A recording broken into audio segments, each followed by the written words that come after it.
All right, let me let people into my very slow moving Zoom.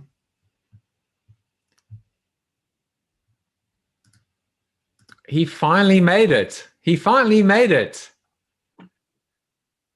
My fellow, well, first of all, I've got to say, Happy New Year to all of you. Number one.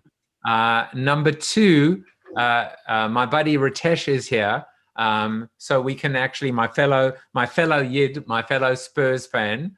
I get to say welcome back to Joe DeMontua, who I thought was never coming back. I had with and we missed of course, you, Joey. We missed hello you. to all the regulars. It was good to be back. As I said, my little boys are off. They need their daddy around to keep mommy from going crazy. So there's apparently, according to the new Zoom update, it says you can now send non-verbal feedback, yes, go faster, etc., from reactions on the toolbar. So where is the toolbar, and where does it say reactions? Not on mine. I see it. Oh wait, reactions. Yeah. Where do you see it? There's more. It used to just be it's in the lower right. Far right. Oh, there, reactions. Okay. Yeah. So, there used to only be thumbs up and clapping, but now there's like heart, after heart, party. Yeah. Yeah. all right. So with Tom Morris, I can just say go slower. No, positive energy. In fact, Ashley, that was one great thing about the show today. You kind of demonstrated as a guest the power of positive energy to engage people. Oh, thank you. You know, so you're kind of living that extroversion, which is it's reaching out. You know, there's some guests who are more subdued and but you smile a lot and you show your inner exuberance for stuff, and it inevitably pulls other people in to the ideas, I think, at a deeper level. So it's a very effective, natural way to be. And I say that because I don't think it's at all manipulated or manufactured. I think it's just you know. But we see in this kind of context how that draws other people in. So it was just great. That was great. Okay. Oh, thank you. Yeah, it's kind of funny because I'll take it one step further. I think you absolutely bubble. You're like a little girl in a candy store. You're a delight and a pleasure to listen to. And I thank you for being on the show. See, we love that because I like to be a little boy in a candy store all the time too. And the candy store was full of candy today. I mean, the whole idea of a new metaphor to spark new insight, like the metaphor of the playground. I mean, that was awesome, you know, and I think we all hooked onto that immediately. Joseph likes me to show when I have excited notes on an episode. And nice. Here's all the excitement all the way down. You should post that on LinkedIn. I'd love to get a copy. It's always so interesting whenever, like, to see what people take away. And Joseph, I loved your like playbook to play guide translation. That was great. It's always really cool. Well, when people, it's exciting. Yeah, I mean, it's exciting when we get to geek out and in a way, speaking, funnily enough, you know, Ashley, to this idea of how do you brainstorm, how do you collaborate in this virtual environment where, you know, we think, okay, augmented reality and virtual reality, virtual worlds is going to play a role. But in some respects, even through a streaming show, I have the ability to just write down a banner and stick the banner up. And what I did almost randomly on New Year's Eve on my show is I decided to, so I'm a hoarder. Basically, I mean, I'm not a clinical hoarder, but I struggle to separate from, you know, like fluffy toys I was given and old birthday cards. So I couldn't let go of my banners or my old banners. And so I decided that I would just, you know, mention something and then retire it. So for example, like the other day, I came up with a concept of social media. Not, you know, like, how do we slow it down? How do we slow down the dissemination of memes and and retweets without thinking it through. So I said, not social media, but social media. But then I look at it, I go, oh, I love that so much. I don't want to lose it. And so now I've forced myself to let go. But even the ability to build on a concept and a framework in a streaming show, that's what we kind of did today. This kind of, it's a different kind of singing or scatting. It's professional jazz in a way, that where we're just following some loose guidelines, almost like Curb Your Enthusiasm, right? There's a general topic or plot, but what direction you end up going down is up to the actual players, on the playing field. It's a cool thing. It's not for everybody, but it's cool for people that actually, feel energized by that chaos. Yeah. It's fun to experience on our end too, because sometimes I see you going into a show, Joseph, and I kind of think I know what you're going to do with it. And then the natural flow of the show, you're really good at letting that your jazz analogy is great, because it really is sort of like watching it happen. I pick up on some of the cues that you give, like when you change the screen, and you've made comment of this before, where, when you just show the guest, I know you're, really quickly making some notes or trying to find a link that you can share in the next thing. And so even though I might think I know where you're going to go with something, it doesn't end up always, hardly ever going that way. So it's always different. Every show is. I think they call that ADD, though. Yeah, but it's creative performance art. Really at its best. I mean, and it's illustrated, for example. And Ashley, you may have noticed this today, but some days it's even more egregious. The photoshopping Joseph does for the fun facts can be so, at the same time, so awfully bad and so outrageously brilliant at the same time that I've seen one guest who was coming to us from South America fall backwards against the wall laughing behind him because of that combination of badness and brilliance that only Joseph Jaffe seems to have a trademark on. It's just incredible. Actually, that was a selfie, by the way. That woman was taking a selfie of herself at Parkwell. But by the way, just because it's just us here, I did that. That was a mistake. I didn't mean to show the Barcelona one yet. And while you were talking about olives, I showed that by mistake. And I'm like, oh crap. So I'm like, well, here's the real question why I did this, which is, did you have olives in Barcelona? And there you go. He always pulls it out of the hat somehow. Completely pulls it out of somewhere. Yeah, I was about to say. Do you know what's funny about that, though? Some people get so concerned with being absolutely perfect that it's like very stilted, and it's like, how do you, I don't know. That's one thing that I really like, especially for people who, obviously you've done 182 of these, so you're very practiced at it, to be like, well, that didn't go right. Let's just pivot, and it works. It works. That's agility. That's the strength and virtue of agility, right? The ability to pivot, the ability to change. And it's funny because during the show, somehow, I can't remember why I wrote this down, but I wrote down the word agility. And then I looked it up while the show was going on. I looked it up. It comes from a Latin root, agere. The verb just means to do.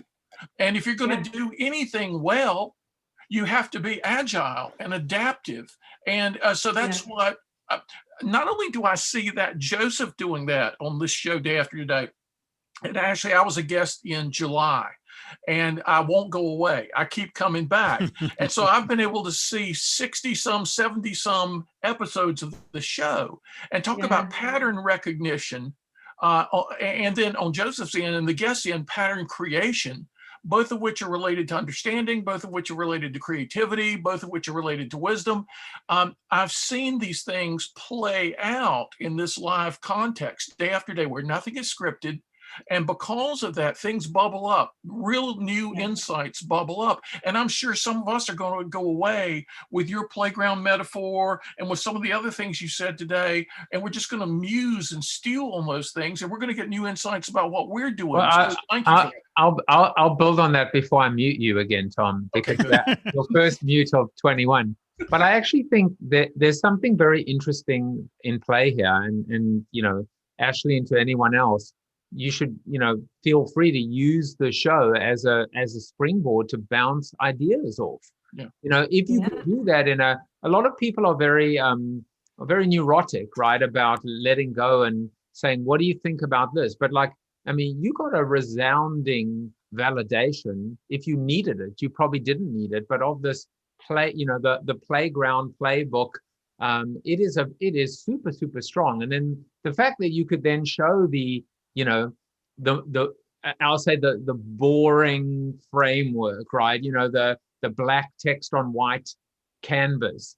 But at the same time, there was a comment about, wait, she's bringing emotion into content strategy, do tell. So I think what's great about this is it's like an instant focus group in many respects. And going back to your topic at hand, which is content strategy is, it almost sounds cliched, right? It's like social media. It's probably used as much. But the message, the takeaway is so important, which is the playbook is just a guideline.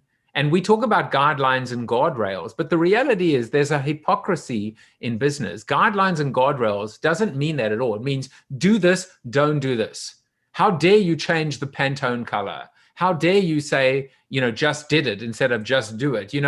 It's so controlled and structured. And I think, what Ashley was saying today, one of the most important points is that did the pandemic not teach us anything about what we can in fact control and what we can't control? Why does a brand think that they control the entire narrative by having the Bible, the playbook, and pushing out the stuff in a rigid, systematic, syndicated manner, and then expect consumers to react the way that Ashley wants them, or wills them to react, which is with the fun, with the love, right, with the guidelines, with the choose your own adventure. I'll shut up now. But they strangle themselves with the constraints, with the constrictions, right? Well, they should be opening things up for people. They close things down. Very interesting. What was this guy, Edward de Bono, a book called Lateral Thinking that was really important to my father in his life. And I was reminded of that today, Ashley, when you said that human beings don't act and think in a linear way. And yet too often we assume they do. And so we want to lay out our path for their linear action, rather than throwing them a ball and say, come up with something with it, figure out how to play with this, and you'll teach us. It's a two-way dynamic, and not enough brands think of what they're doing as a two-way dynamic. They're just going to broadcast out, this is what you should do, here's our product, here's what you do with it. And they could be learning, they could be growing if they just listened and encouraged the rest of us to play with their product or with their brand. Yeah. Well, it's interesting too. So we just released basically all of our products for free with all the features and everything. And the initial gut reaction to that was like, oh no, if we don't enforce the 7 or 10 day or 30-day trial, people won't pay.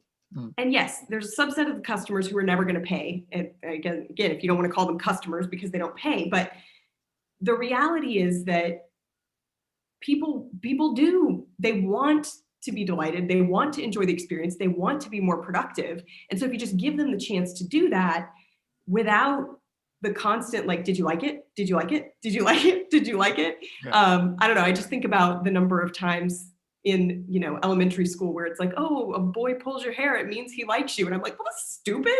Can't we just hang out? Like, can't we just run around or, race each other or something? And so it's funny that we think it's like, we still haven't learned from elementary school that pulling someone's hair doesn't actually mean you like them, and tapping them on the shoulder every 10 seconds to ask them to buy. Right.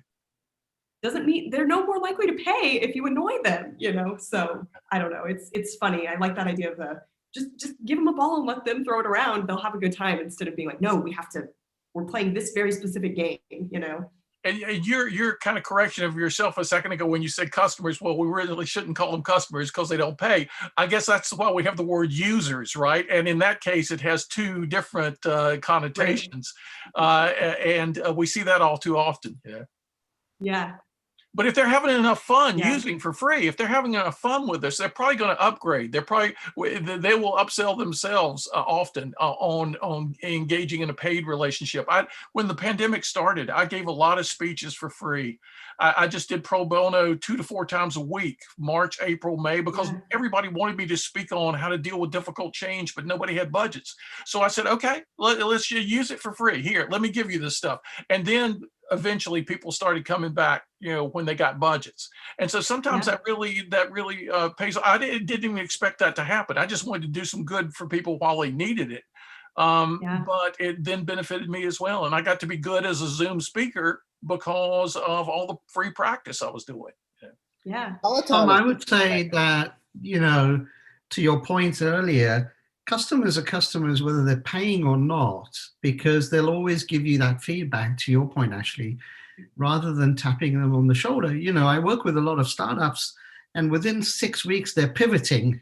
The pivot is because people have given them feedback to say, this is great, but if you do it this way, I'm going to use it more. And if you get 30 people, they say this, where one person says, I love it, they change it, And so I think that's part of it, which is quite interesting. That's why I like this play guide idea, because playbooks do connotate you have to do it this way. Step 1, step 2, step 3. A guideline or sort of suggestion is, look, do it this way. But the only thing I would ask you actually is, for most of these things, even in marketing, there is more scrutiny than ever by the risk people, the reputation people. So, oh God, what will happen if I let this person do this? And the example was recently, I think Walmart, somebody tweeted something. Walmart had to create a whole apology and everything. I'm sure 9 people were fired and a whole new agency was hired, But how do you balance that? That's the piece I'm interested in hearing from you. How did you balance the risk piece of this? Because that's paramount in a lot of these things, right? Yeah. Well, I think there's some fundamental things, when you start talking about like going way, way, way, way back in the process, hiring for values fit.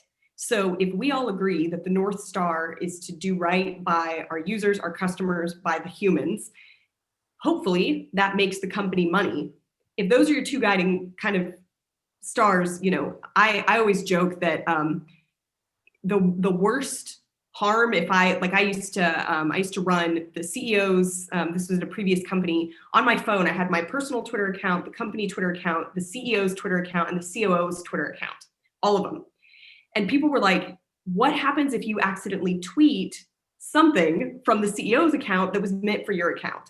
And I said, at worst, my goal is that people would be like, that's a little odd, right? Because I'm not tweeting anything from my personal account that is so egregious that it would actually do harm. It would just be, I tweet obviously a lot about marketing topics. Every so often I'll say, like, on another note, here's a personal thing. It would be a little weird if on the CEO's account, it was like, if you're in the Bay Area, come see this show. But is it that odd? Really? If she says that because she lives in the Bay Area and she could presumably go see the show, right? So I would say making sure that you're hiring people from a values perspective, that at minimum, the worst they do is neutral. Now, obviously you could tweet something with a typo or whatever. Things could be problematic, but I mean, I think that's the biggest thing. I think the other thing is being really consistent in the messaging and the brand voice so that people understand, they're not going to go off like, again, most of the companies that I've worked for have been pretty human. They want to have a very human voice. And so putting in place, like, who is that human? Does that human curse? Do they not curse? Okay, if they curse, what's the context of the cursing? Obviously at Atlassian, we curse. It's literally in our values and 2 of our values. I personally, it's not my, vibe to curse professionally. So I switch the words. That's fine, because everyone knows that at the heart of it, I am expressing myself in a way that aligns with my personal values and with the values of the company, right? So I think it goes back to hiring people you trust. Like, if you can't trust somebody to generally behave online in a way that you agree with, maybe they shouldn't have access to the accounts. I mean, again, that's not to say that nobody's ever made a mistake in any of the companies, where I've accidentally tweeted something from the CEO instead of my personal account. But, I also think if you have a brand kind of persona and reputation that's willing to acknowledge those mistakes if they're unintentional. So if there's a typo or something like that, saying, "Oh, sorry, I had a typo, like haven't had enough coffee for 2020, right? Or 2021. So that's what I would say about the risk piece of it. I've been in the situation to be the person who is like the weakest link or the risky person. So I know that feeling well of like, I'm going to pass this off. It's no longer for me, but making sure that people are willing and able to own those mistakes, and that the baseline of what the mistake could be is high, I guess would be nobody's going to sink way down here and say something. Absurd. I've said this on the show before, but I always use the analogy, the story of a subservient chicken, which Burger King did, and I remember watching it when I was, I guess I was still, maybe I was still at the agency then, but I remember just being fascinated by all the websites that sprouted up overnight, all these like fan sites and community sites. And one that I will never forget, it said, these are the things that the chicken will do. These are the things that the chicken won't do. And these are the things that the chicken might do. And it was the gray area in the middle that fascinated me so much. The might was, I tried it once, they did. I tried it another time, they didn't. But I think that the real winners moving forward are going to be the ones that can actually create and cultivate that the might zone, right? The playbook, the play guide says, never do these things, always do these things. But it's why don't you use your discretion or pick up the nonverbal cues? That to me is going to be now, how on earth do you think about governance? And, I think to Ritesh's point with legal, with all the controls in place, how do you create a brand that has that, that flexibility, whether we call it agility or flexibility, but from content strategy. And sometimes it might be even just as practical as every Wednesday at 8 a.m. push, the tweet goes out. But what if it doesn't go out at 8? What if it goes out at 8:10? What if you miss a day? What if, like, it's the ability to create that forgiving, but that I think empowered decision-making ability for the humans inside the brand to deploy content strategy, not as if they're the parent on the outside of the playground going, oh God, like just 5 more minutes, but it's the parent that can jump on, and have a little bit of fun.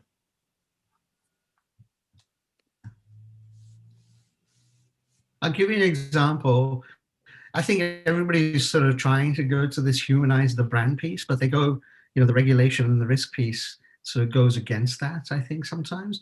I started working with a major pharma company, global, 5 years ago, and the voice of their community, both on Twitter and on Facebook, was one woman who had been at the company for 11 years, 12 years. And she was the voice of the whole company globally. And she spoke Spanish, French, English, and she would, tweet and post in those. As soon as we instigated the framework and the global content calendar and all of the do's and don'ts and everything else, they went from being an engaging brand that people were engaging with to a broadcast brand. Look at how wonderful we are. And I think that's the piece that we have to be very mindful of as we go chasing these things and building our brands, that sometimes that one person actually is better than having an army of people around the world now broadcasting crap out there, which sort of dilutes the brand, right? It doesn't engage in it. Yeah, I think, that reminds me, sorry, I can't be on video. That's a great point, Ritesh. That reminds me of Tony Hsieh and his lessons learned, or that he instigated at Zappos, where he hired people who were simply truly helpful people. They didn't have a script. You know, it wasn't their job to sell you shoes. It was actually to help you, not just, you know, not just a kind of a marketing spin on the word help, but they really hired for that. And that must have taken more time to do. And it paid off in the end because it was a one-on-one conversation that built trust. And then from there, it's butter. Yeah, good point. I used to run call centers for Amex back in the day for the Platinum card. And most of the agents I hired, I used to hire from the hospitality industry. So I used to hire receptionists or people who've gone through hospitality, you know, Cornell and that sort of thing, because I found that their mentality for service was way different than anybody who was reading a script of the teleprompter that was created by Amex. There could be some very interesting implications here for maybe the next generation of content strategists, right? Which is, you know, because I mean, Ashley, you mentioned it so almost subtly, and I should have gone back and given you a massive hurrah for what you did. But you're talking about content strategy from a customer experience standpoint, and that is sublime. That's what's important here, really, is that you're talking, you know, we talk about the selling and the marketing and the traditional funnel, and you're saying, well, wait a second, you're applying that beautiful overlay to the flipped funnel, which is why I got so excited about it. But I mean, to Ritesh's point, it's like where we have such a talent challenge now in our industry. Maybe we should be thinking about hiring different kinds of people that are more helpful and understand service better, rather than digital strategy or content strategy. Well, and maybe hiring some of those. Oh, go ahead. Oh, I was just going to say about the social media, the shift to being like a one-way broadcast. Nobody wants to talk to the person at the party that only talks about themselves. Mm-hmm. So they want to be the person who's the nexus, who introduces you to all the other cool people at the party, right? So from a social media perspective, that's who you want to be. You want to be the person that introduces someone to the cool ideas or introduces someone else to somebody else who's interesting, those kinds of things. And so when you find a way to genuinely get excited and have the same jargon as your audience or have the same excitement about, you know, bandwidth, again, when I start thinking about performance and those kinds of things, or data science, right? It's like, those are not my personal passion areas, but someone gets really excited about those things. And I like when people have that energy. So if I can get them to have that energy, then I'm the cool person that made that connection for them, right? So that's kind of how I think about it from the human perspective, is like, I nerd out about the content strategy and the funnel and the playground and the differences. But if I can impart that same level of interest to someone else, then that's where the excitement and the energy comes from. Yeah, that's good.